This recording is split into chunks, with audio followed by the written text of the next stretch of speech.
Let's spend some time together in scripture. Welcome to today's bite-sized Biblecast. Today we are in what has been my favorite book since I was able to read, which is Revelation. And I know that's a super weird favorite book to have, but I was a fourth grader reading Revelation during church when I should have been paying attention. But anyways, we are in Revelation 21, starting in verse 1, and we're going to go through the numbers are really small in this version. I think this is 7 or 8. Yeah, we'll see how it goes. But in all seriousness, let's dig in here. Um, then I saw a new heaven and a new earth, for the first heaven and the first earth had passed away, and the sea was no more. And I saw the holy city, the new Jerusalem, coming down out of heaven from God, prepared as a bride adorned for her husband. And I heard a loud voice from the throne saying, "See, the home of God is among mortals. He will dwell with them, and they will be his peoples, and God himself will be with them and be their God. He will wipe every tear from their eyes. Death will be no more. Mourning and crying and pain will be no more, for the first things have passed away." And the one who was seated on the throne said, "See, I am making all things new."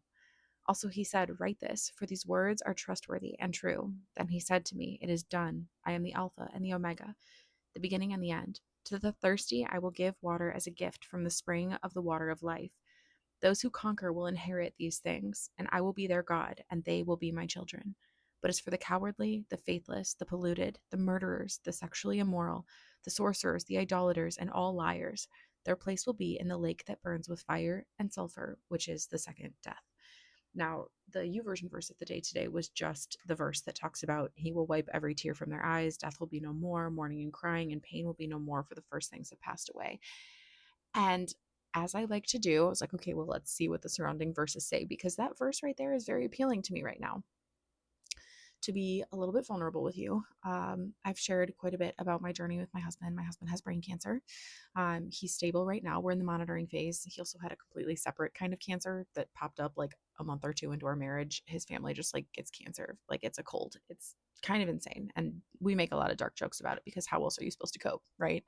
Um, and this might take me a second to get through, but we got a letter from his doctor this past week. We had asked for, like, hey, can we get some documentation on what the prognosis is? And she took the assignment very seriously and gave us a letter that basically said, hey, so the cancer's going to come back and it's probably going to kill you this time. And like, what are you supposed to do with that? you know, like that's kind of where we had been at. That's kind of what we had assumed was the case. But seeing it written out on paper like that was really, I don't even have the word for it. Like, jarring is not strong enough. Like, brutal is, it was a lot on top of an already very difficult week. We've been dealing with some legal stuff. We've been dealing with some other personal stuff. It came at a bad time. And it really kind of rocked our world, even though it wasn't necessarily new information, but seeing it written out in an official document from a doctor makes it feel a lot more real.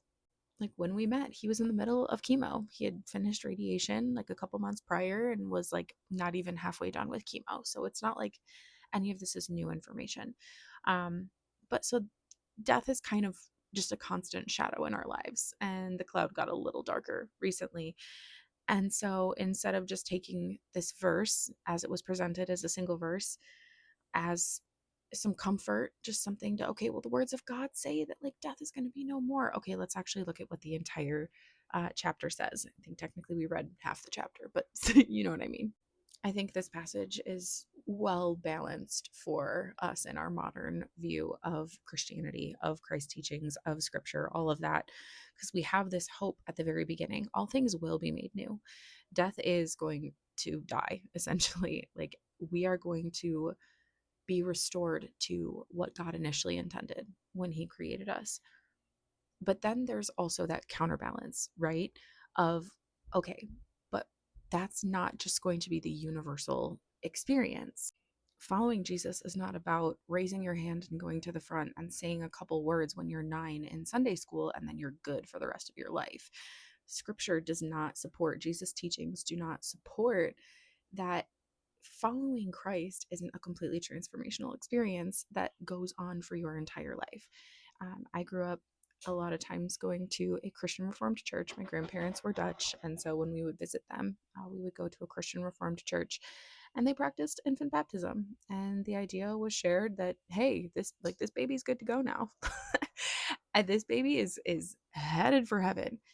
And there's different traditions in different areas of the faith and different denominations and things. And from my study of scripture, I just do not see that it's supported that we just have one little experience and then we're set for life. We can carry on just like we did before we met Jesus because now we're saved. Now we're good. And this, honestly, I think should be really sobering for us. But at the same time, no, we don't get to have one little tiny experience and then essentially put our faith on the back burner for the rest of our lives. We are invited into something so much deeper and so much richer. And as someone who grew up in the church and was fully convinced for my entire life that I was good with Jesus, I'm pretty sure I said the prayer when I was 5. And my mom gave me a little sapphire cross necklace, and then my sister was jealous, and so she immediately was like, "Well, I want to do that too because I want a necklace." Um, for my entire life, I was just talking to my kids about this yesterday. For my entire life, I was like, "I'm good to go with God." And then it wasn't until I was about 22 or 23 that I realized I very much wasn't. And I met Jesus for the first time. And how my life has changed since then, how my just who I am as a person, the core essence of me, how that has changed. My tendencies have changed, my thought patterns have changed. Life has thrown me some interesting curveballs. We don't need to get into that here, but even despite the stuff that I've been through, how deep and rich my relationship with Christ is now versus when I thought I was good with him is a completely different experience. And the deeper I've gotten in my faith, the more I've come to realize that there's often this tension in genuine faith when we're genuinely truly seeking God and not just kind of following what culture has taught us Christianity is supposed to look like. There's this uncomfortable tension, but it's also this tension that provides so much richness. And I keep using the word rich. I didn't sleep super well last night, so my word choice is probably not quite up to par.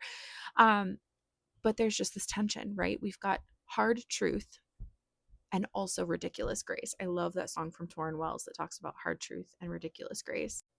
You want to do what? Feel it. I'll the microphone. So I've been instructed to keep talking by my little producer down here. And I feel like as Christians, we tend to kind of fall into one camp or the other. We either focus on the hard truth and how, scripture, it doesn't get to just align however we want it to align. We can't just forget about the rules and the regulations and the weight of sin and what that means for us. Or we kind of tend to fall into the ridiculous grace camp of like, it's all covered by grace. That's what the cross is for. And when we fall into one of those two camps, we lose that tension. And I get it. I did that for many, many years. There's almost this cognitive dissonance that we need to resolve because to us as humans, binaries make sense. Black and white makes sense. Truth and lie makes sense. And it's uncomfortable for there to be that messy middle, right?